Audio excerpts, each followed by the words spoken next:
आतंकवादी बोलना, पाकिस्तानी बोलना। हमने बहुत डिटेल में अब्दुल से, इनकी जो मम्मी है उनसे बात की अभी, और दीपके ने भी अभी अब्दुल से वीडियो कॉल के माध्यम से बात की।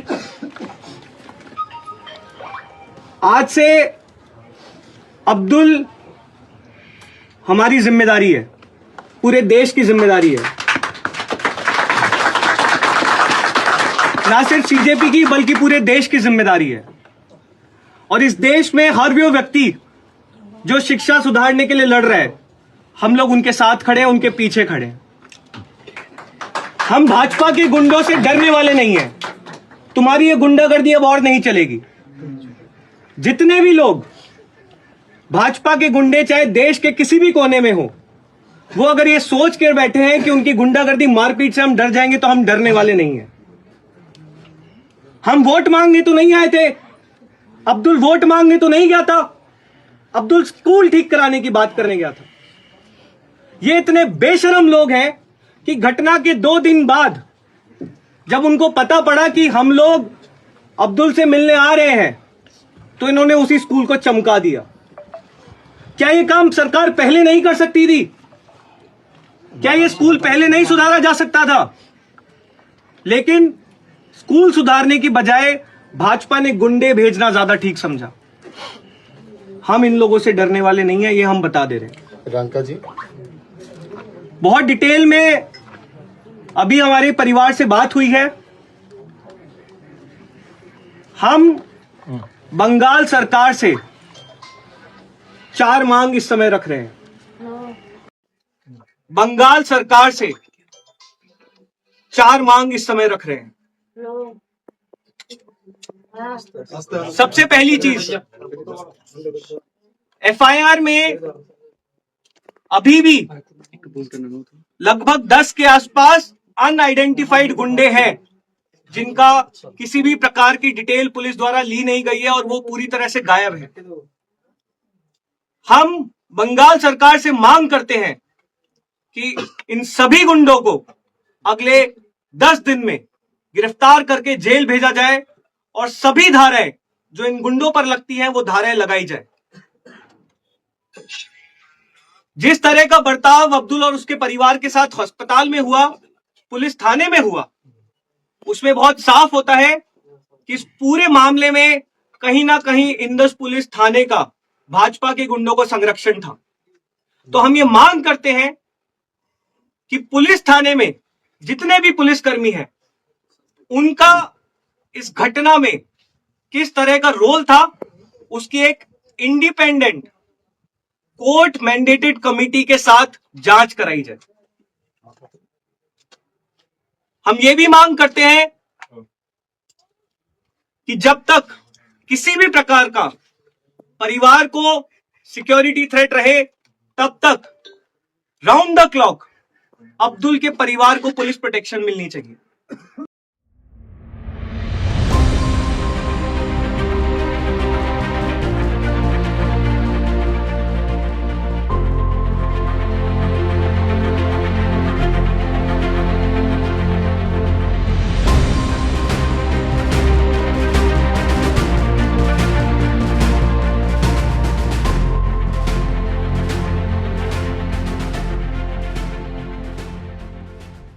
ওই করিসুন্ডা গ্রামে নিয়ে যাচ্ছি। এই যে কাদা প্যাচ প্যাচ রাস্তায় আমরা যাচ্ছি, আমরা সাংবাদিক, দা কোয়েরি, আমরা গদি মিডিয়া নই, আমরা মানুষের কথা বলার চেষ্টা করছি। সামনে পুলিশ রয়েছে, স্বাধীনতা দিবসের দিন ঘটনা ঘটেছে। তো ছেলেটার নাম কি? আব্দুল। সিজিবি আন্দোলনে দিল্লি গেছিল, এসে স্কুলে এখানে পঠন পঠন কেমন হচ্ছে এগুলো জানতে চেয়েছি, স্বাভাবিক জানাটা। কিন্তু তারপরে তো না, আপনি এখানে বাড়ি তো তারপরে তাকে মারধর করা হয় এবং তখন বাবা ছেলেকে বাঁচাতে যায়। ঘটনাস্থলে ভয়ঙ্কর ঘটনা ঘটে এবং তারপরে বর্ধমান সদর হাসপাতালে ট্রান্সফার করা হয়। গতকাল বোধহয় গতকাল ছিল তো সন্দীপ, গতকাল পোস্টমর্টম হয়েছে, তারপরে তারপর সন্ধ্যার পরে এখানে ইন্দাসের এই গ্রামে নিয়ে আসে। আসলে আন্দোলন সেটা যন্তর মন্তর হয়েছে, সে আন্দোলনের রেস যদি এখানে পড়ে। এই গ্রামটার নাম করিসুন্ডা গ্রামে ইন্দাস বিধানসভা, এখানকার বিধায়ক আছেন তো বটেই, নিশ্চয়ই আছেন। তো গণতান্ত্রিক দেশে গণতান্ত্রিক ব্যবস্থার সঙ্গে জুড়ে থাকা, আন্দোলন হবে, আন্দোলনের প্রতিবাদ হবে, কথা হবে, বার্তা হবে, গণতান্ত্রিক ভাবে হবে। ফলে এই যে রাস্তার যে হাল, এটা তো উন্নয়নের ক্ষেত্রে এই যদি কথা যদি বলা হয়, অন্যায় কিছু বলা হবে নাকি? একটা প্রাণ ঝরে গেছে। তো গতকাল আমার সহকর্মী পুরো সংবাদটা করেছে, সন্দীপ শেঠ করেছে।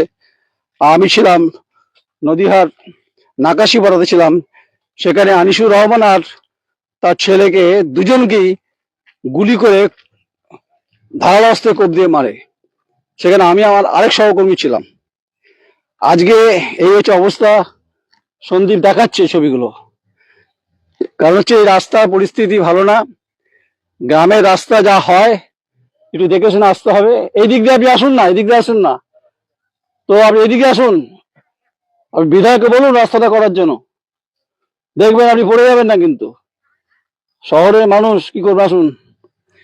তো সন্দীপ পড়ে যাচ্ছিল ওখানে, আমিও যে পড়ে যেতে পারি পিছল খেতে। কিন্তু আমরা হয়তো রাস্তা বেহালের জন্য পড়ে যেতে পারি, কিন্তু আমরা এমনি পড়ে যাব না।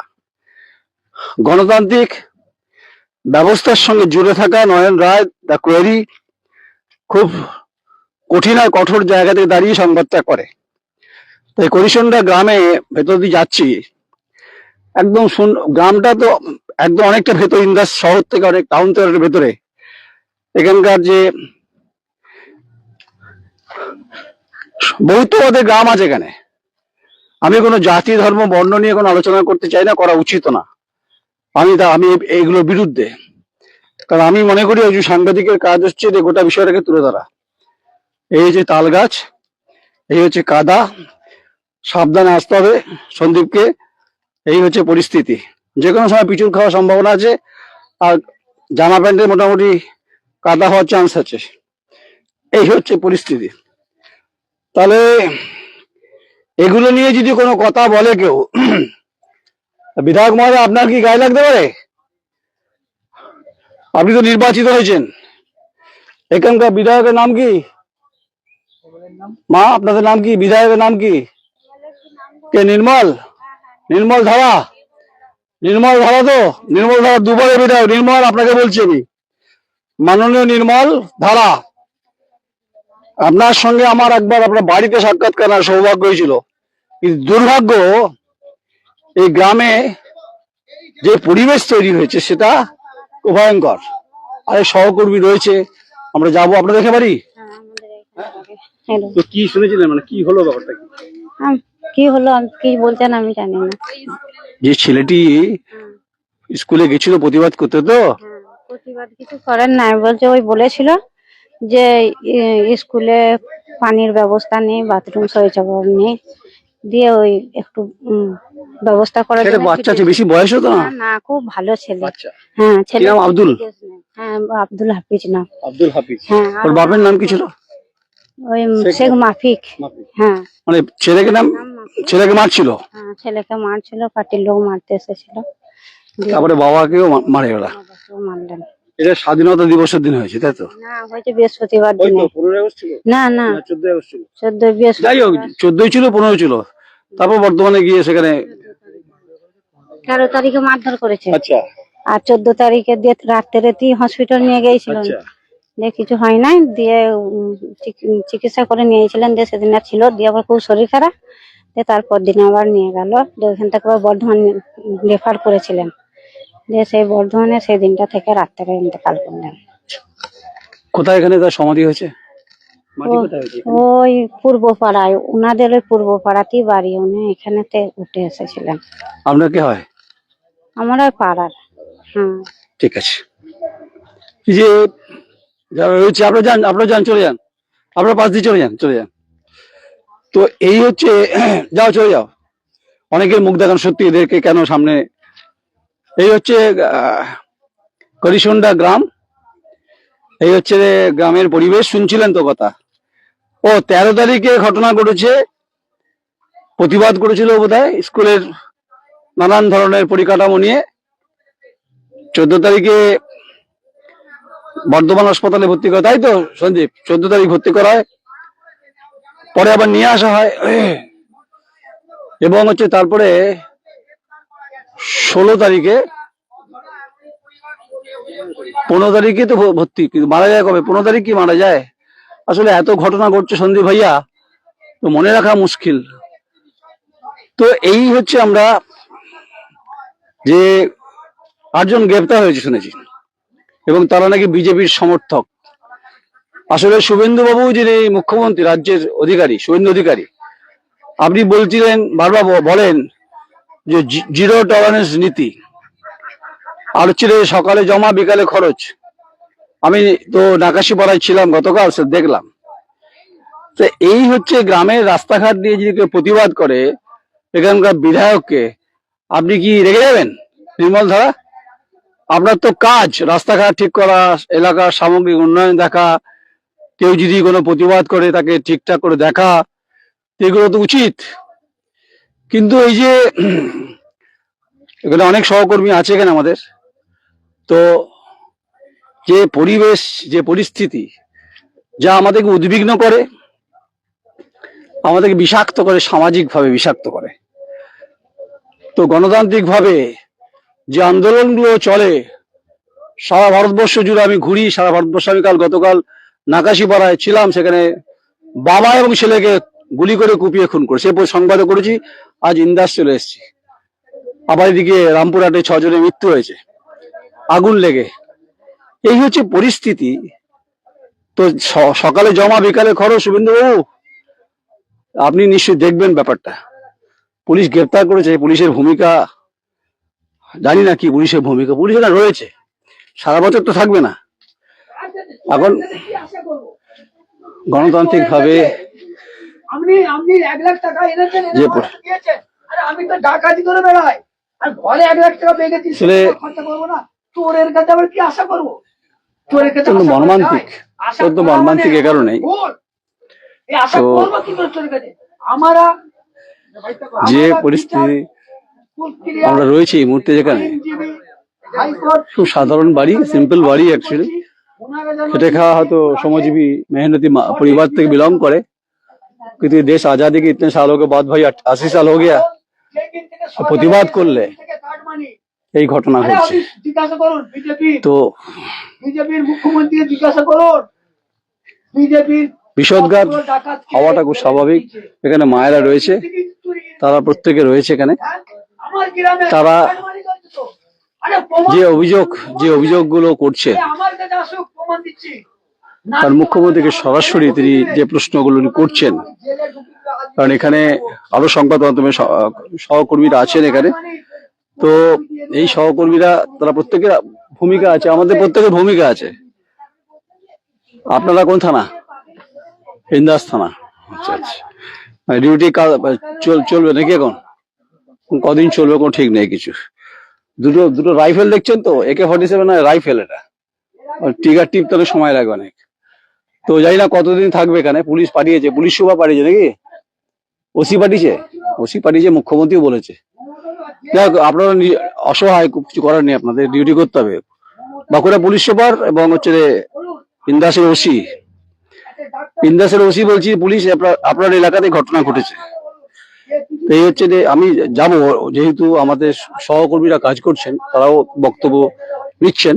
উচিত একটা, যারা কাজ জুনিयर हो सीनियर हो, प्रत्येक काजे फेरी থাকে। तो संदीप भाई, ये जो मकान जो अभी देख रहे हैं ना, अब तो हम लोग रांची में थे, कॉकरोच मूवमेंट देखा हम लोग। हम भी दिल्ली में थे, वो भी मूवमेंट देखा हमने। तो दिल्ली से लेकर रांची, रांची से लेकर तेहट्ट, नदिया से लेकर अब इंदस आ गया। भाई आजादी इतने सालों के बाद हक बनता है किसी का आवाज उठाना, आवाज बोलना। इसमें कोई गुनाह नहीं है। आपने क्या बारी ওই পাড়ায় বাড়ি আছে। আপনি চিনতেন ওনাকে, যিনি আক্রান্ত মারা গেলেন, যিনি ছেলেটি মারধর খেলো, এরকমই রাস্তাঘাটের অবস্থা নাকি? এইরকমই রাস্তাঘাটে এমএলএ কি করছে এখানে? এমএলএ জানে আমার এখানে শ্বশুর বাড়ি বিষ্ণুপুর, বিষ্ণুপুরে শ্বশুর বাড়ি। এই যে রাস্তার যে অবস্থা, 12 মাস এরকমই বাবা। হ্যাঁ, ভোট দিয়েছিলেন তো? ভোট আমরা বিষ্ণুপুরে দিই। হ্যাঁ, বিষ্ণুপুরে ভোটটা এই হচ্ছে এই রাস্তাঘাট খুব দুর্ভাগ্যজনক ঘটনা। হ্যাঁ, এখানে এরকমই রাস্তাঘাট, বাপের বাড়ির রাস্তা ওই দিকেও এরকমই রাস্তা। হ্যাঁ, খুব রাস্তা খারাপ। দেখতেই তো পাচ্ছেন। তো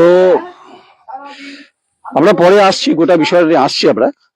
তো এই প্যাচ প্যাচে কাদায় এই অবস্থা, সন্দীপ ভাইয়া এই রাস্তার উন্নয়ন সত্য হলো কি? হ্যাঁ বলুন। কংগ্রেস জনতা পার্টির যে মুভমেন্ট, সেটা দেশের পক্ষে কতটা গুরুত্বপূর্ণ সেটা পরে কথা হবে।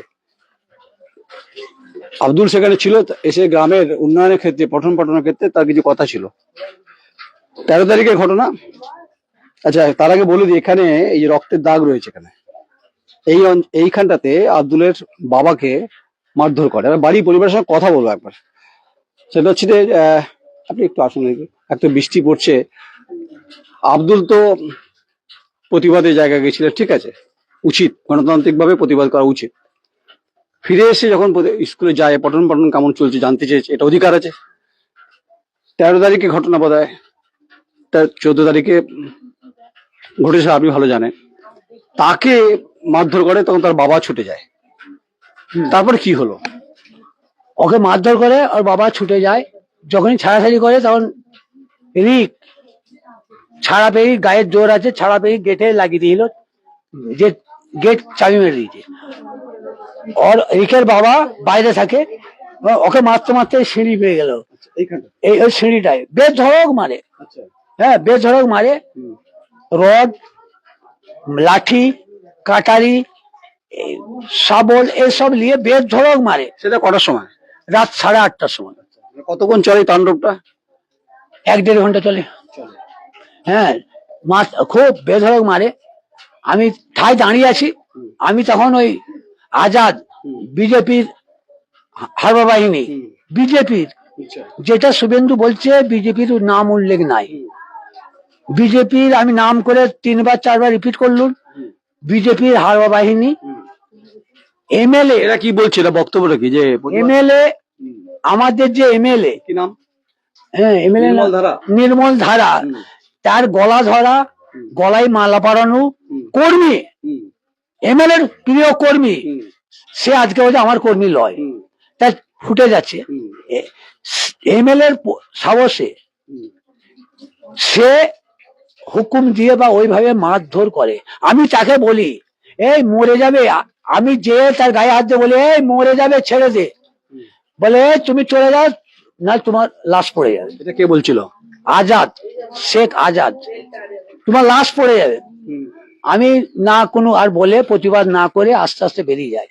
আরো দুষ্কৃতীরা যারা দাঁড়িয়ে ছিল বলে, এই সুরবার থেকে ছেড়ে দিলি, একে মারলি না। আমি নীরবে চুপচাপ হয়ে চলে গেলাম বাড়ি। তারপরে ওকে চিকিৎসা করতেও যাই নাই, হসপিটালে ডাক্তারকে। এটা কত তারিখে নিয়ে যায় হসপিটালে? 13 তারিখেই গেলি, যেদিন ঘটনা ঘটে সেই দিনই হসপিটাল নিয়ে যায়। রাতে যায়, ওদিন বেরোতে যায় না। পুলিশ এলো, পুলিশ বলেছে হ্যাঁ যাক, দিয়ে ওরা একটা গাড়ি ভাড়া করে গেল। হ্যাঁ, পুলিশকে সব বলেছে, বলে সত্য।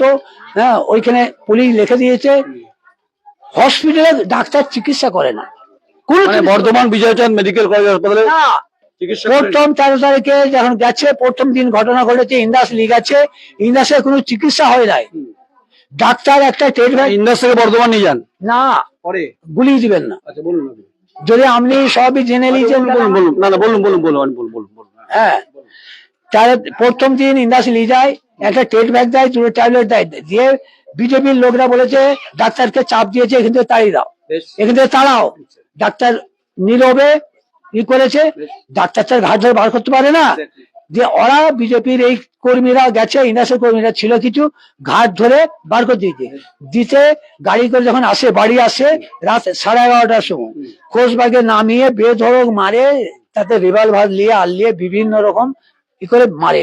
ফোন কেড়ে নেয়, ফোনের যা তথ্য ছিল, যা ভিডিও ছিল সব উড়িয়ে দেয়, সমস্ত কিছু করে মারধর করে ঘরে এনে তারা ভরে দেয়।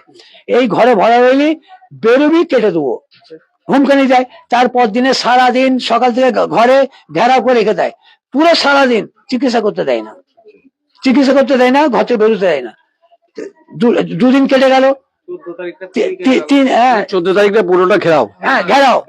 15 তারিখে যে কোনো উপায়ে পুলিশ কে ফোন করেছিল, আর মেয়ে মনে হয় ব্যাঙ্গালোর থেকে ফোন করেছিল, যে কোনো আছে ওরা গাড়ি নিয়ে ইন্দাস যায়। ইন্দাস বলেছে বাড়াবাড়ি বর্ধমান, বর্ধমানকে চলে গেছে, যে ভর্তি করেছিল বর্ধমানে ভর্তি করে ওই 15 তারিখই মারা গেছিল, মারা গেছে।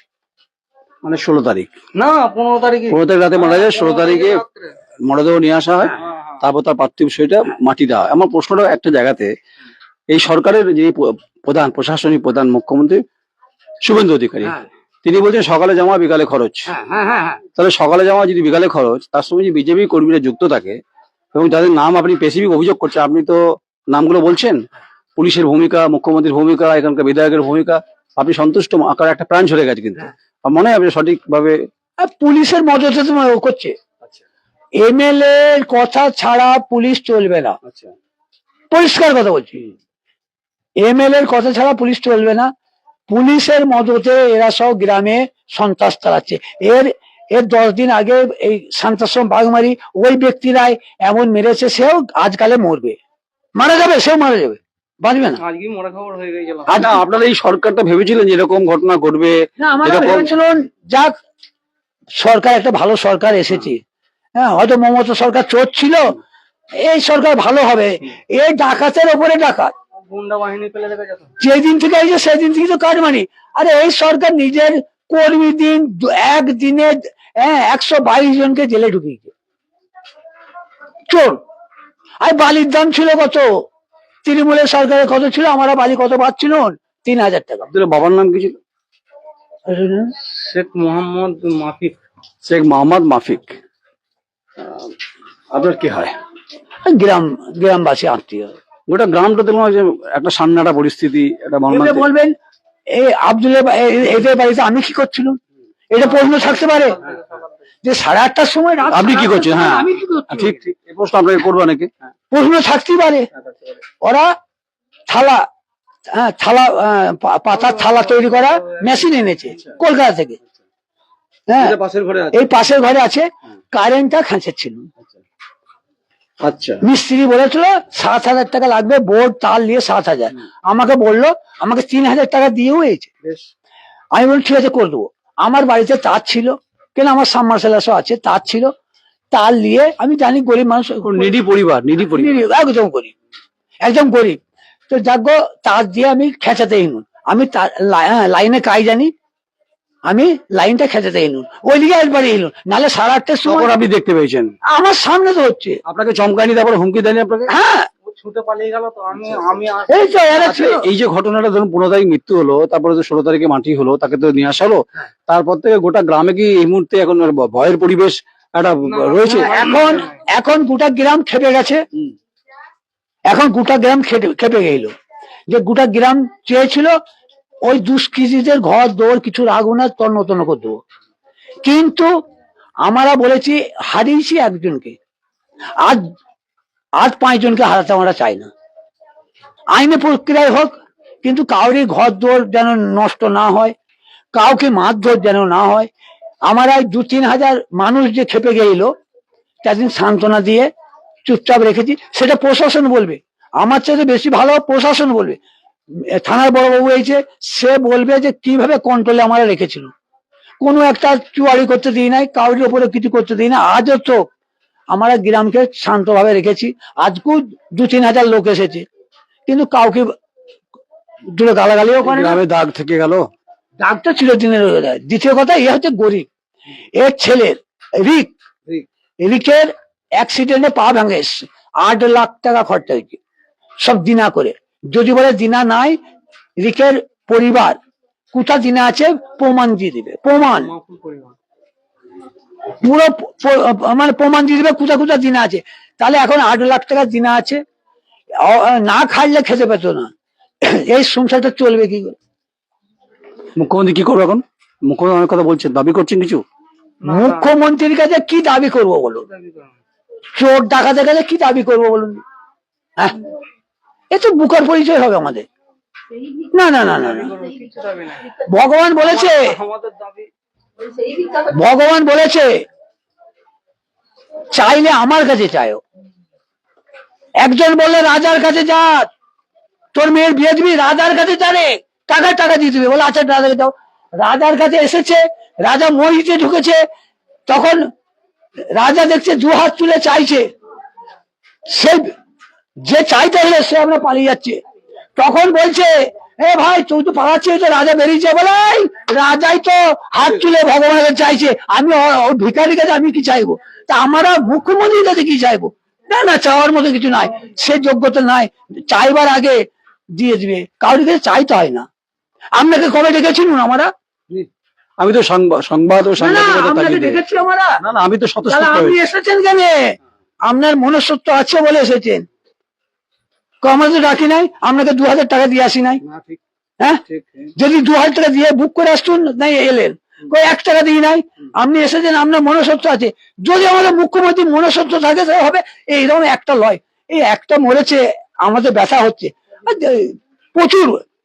আমার পশ্চিমবাংলা এইভাবে গাদা মরছে, গাদা মরছে।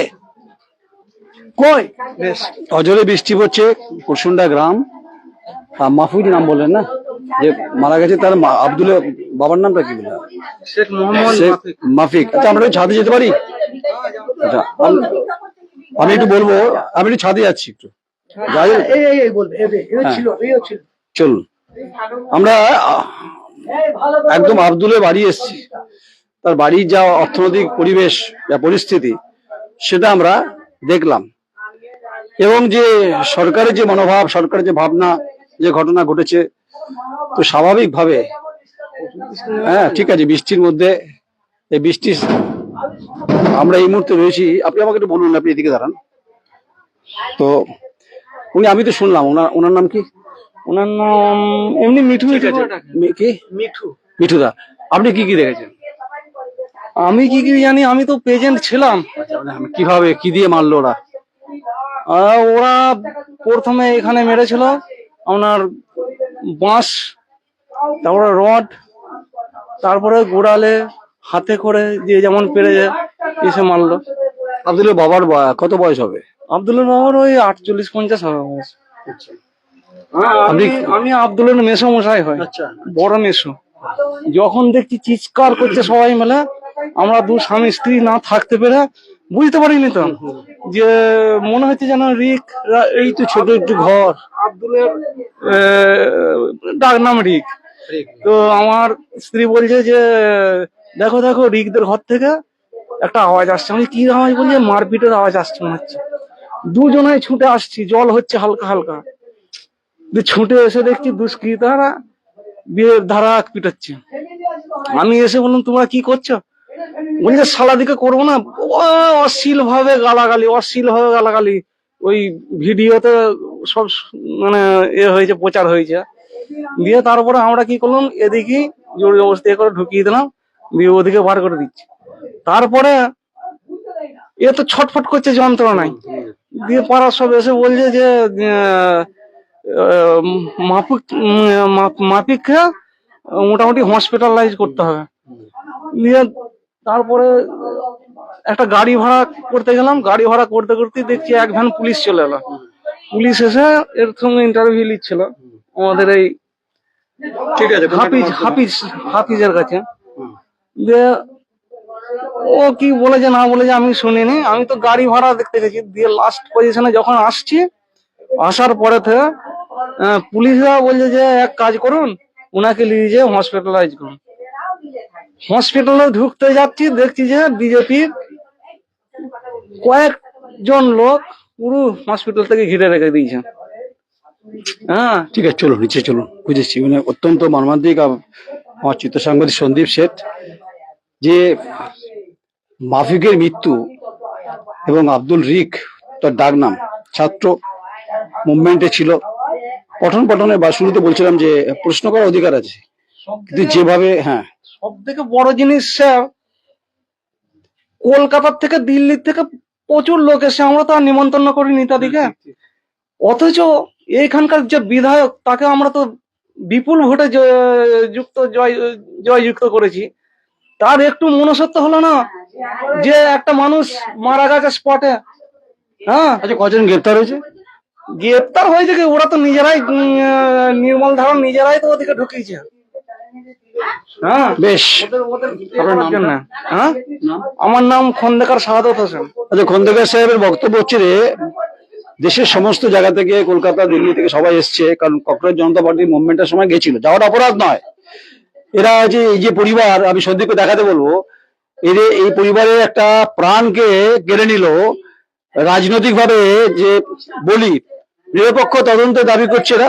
নিরপেক্ষ তদন্ত, আপনাকে নিরপেক্ষ তদন্ত নাকি কোনো বিচারপতি দিয়ে আপনারা চাই আমরা বিচার চাই, পরিষ্কার কথা। কোনো সিটিং জাজকে দিয়ে আপনারা কি বিচার তদন্ত করতে চান? চাই, হ্যাঁ, আমরা বিচার চাই।